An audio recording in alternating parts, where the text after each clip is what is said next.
It's to the top of the hour. Let's take a look at this story. And now, even though some journalists around the world continue to do their work and have the freedom of expression, they still face many challenges, including death threats and kidnappings. To highlight these issues, the World Press Freedom Day is marked on the 3rd of May. The day also celebrates the fundamental principles of press freedom.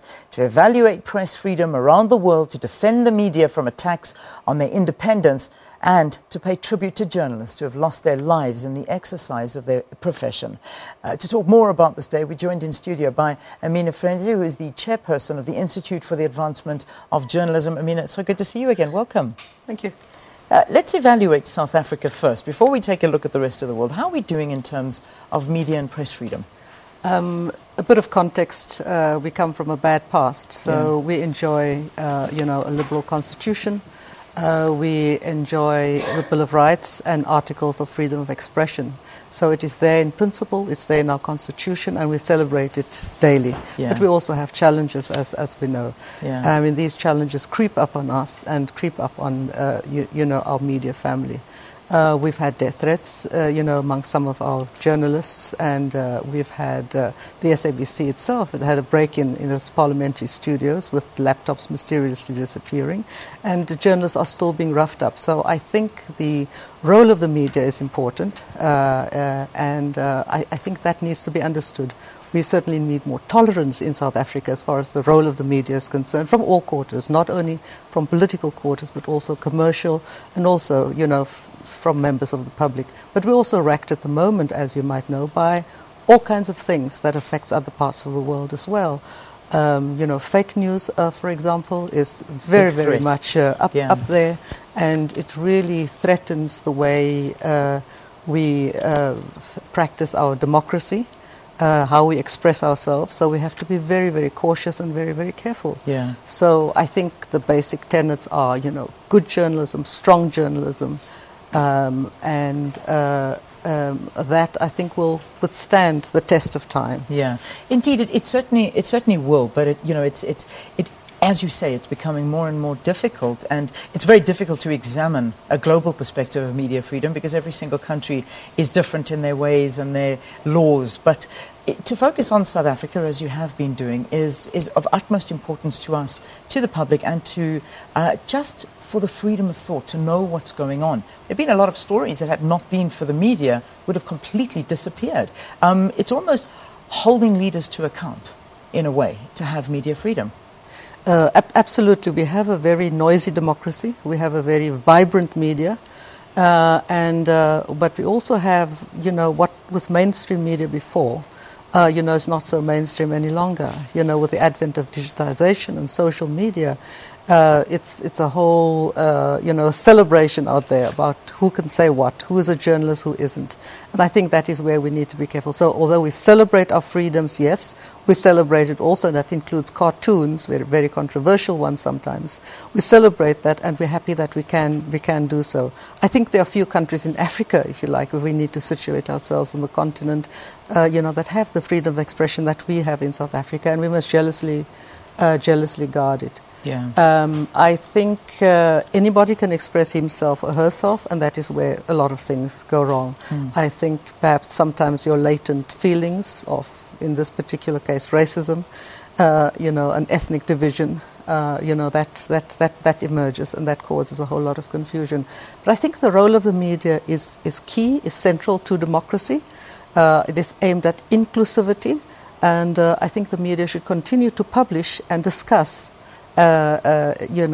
everything in the public interest. I think that is very important. I'm reading a survey, and a very interesting one, no doubt, that you've seen as well. I'm sure come across your desk. Global press freedom has hit a 13-year low. And that in itself is very worrying. They go on to quote saying that this is threatened a lot by US President Donald Trump's media bashing and restrictions pursued by both democratic and authoritarian governments. There's been a whole new twist and spin on the media. I mean, we saw just going into the States, and we saw that, the traditional press dinner that the president usually hosts for the media, which is a very big evening, was cancelled by President Trump, and he refused to go, and then it turned more into a comedy evening than anything else. I mean, what is that saying for the so-called free world? We're talking about America. I think it's frightening that there are these unstable conditions in America.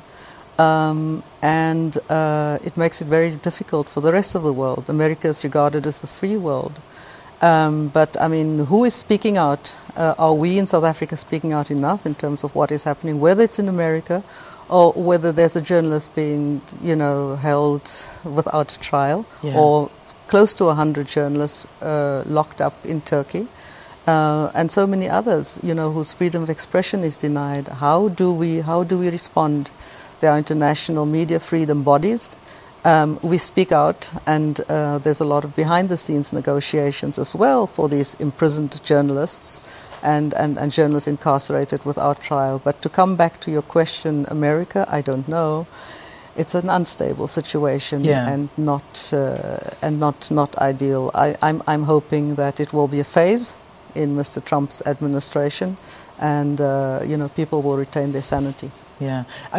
Just to continue on this, because I think it's very important to look at this. This study of 199 countries is basically showing, to sum it up, that 13% of the world's population of the countries that have been surveyed, which includes South Africa, is 13%, that's it, have press freedom.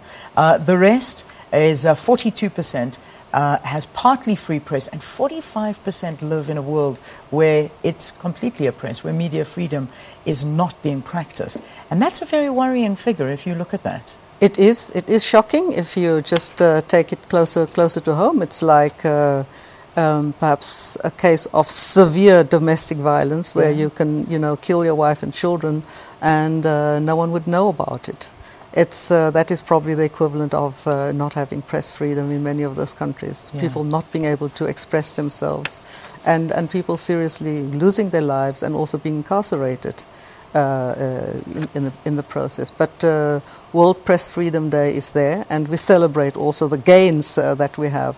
And World Press Freedom Day, as you might know, was declared by the United Nations in 1993, but its forerunner, it comes out of the Windhoek Declaration, which our Southern African editors formulated in 1991, so 2 years earlier. So we can be very proud that World Press Freedom Day is based on the Windhoek Declaration of 1991.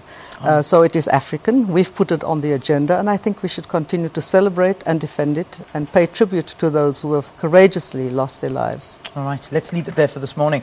I know there's so much more to discuss. That's just touching the tip of the iceberg, but nonetheless, I think an important conversation. Amina Frense, who is the chair of the Institute for the Advancement of Journalism, talking about the World Press Freedom Day that is being marked around the world, and of course this being the 3rd of May. Thank you very, very much again. Let's take a break.